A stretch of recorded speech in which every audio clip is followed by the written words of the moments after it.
প্রতিদিন 100 টাকা দিয়ে টিফিন খাইতে, গতকালকে 200 টাকা নিয়ে আসছে। ও টিফিন না খেয়ে ওর বন্ধুদের নিয়ে লাইব্রেরিতে যাচ্ছিল একটা বই কিনতে। যখন ও তাকাইছে, তাকায় দেখে আমাদের ক্লাসে বিমান ঢুকে যাচ্ছে।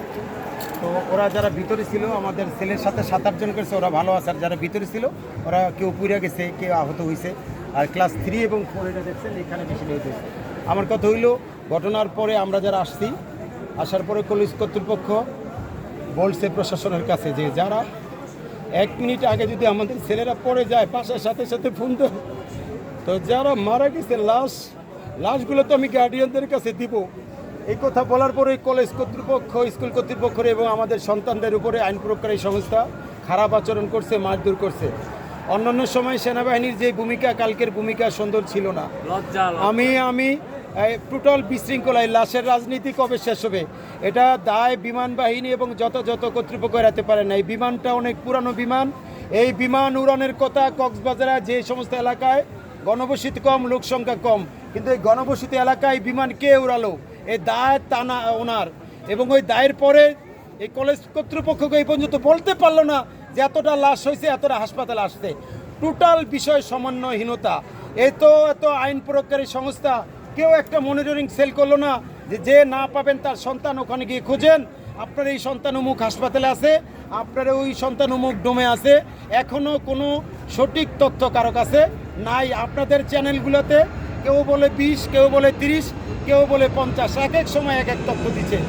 আমরা এখন পর্যন্ত যাদের লাশ পাচ্ছে না, এই বিষয়গুলো যথাযথ কর্তৃপক্ষের দৃষ্টি আকর্ষণ করছি এবং এই দায় থেকে বিমান বাহিনী কর্তৃপক্ষ এড়াতে পারেন না। ভবিষ্যতে যাতে আর কোনো মায়ের বুক খালি না হয়, সেজন্য পুরা যে বিমানগুলো, যেটা আমাদের দরকার, যে বিমানগুলো, যেই বিমানগুলো দরকার, এই পুরান বিমান বাদ দিয়ে নতুন বিমান যে সমস্ত এলাকায় গণবসতি কম, লোক সংখ্যা কম, সেই জায়গায় এলাকায় উড়ায় এবং এইটার সঠিক তদন্ত করে সঠিক বিচার হোক। এবং কলেজ কর্তৃপক্ষের সাথে যারা খারাপ আচরণ করছে আমাদের শিক্ষক অভিভাবকদের সাথে, সেটা যথাযথ কর্তৃপক্ষের কাছে যেন ক্ষমা চেয়ে নেয় এবং ভবিষ্যতে যাতে এই ঘটনা না করে। সবাইকে ধন্যবাদ। আসসালামু আলাইকুম। গতকালকে আমরা দেখেছি বিএনপির লোকজন এসেছে, ছাত্র দলের লোকজন এসেছে, জামাত এসেছে, শিবিরের লোকজন এসেছে। আসলে তাদের মূল ভূমিকাটা এখানে কি ছিল আপনার মনে হয়?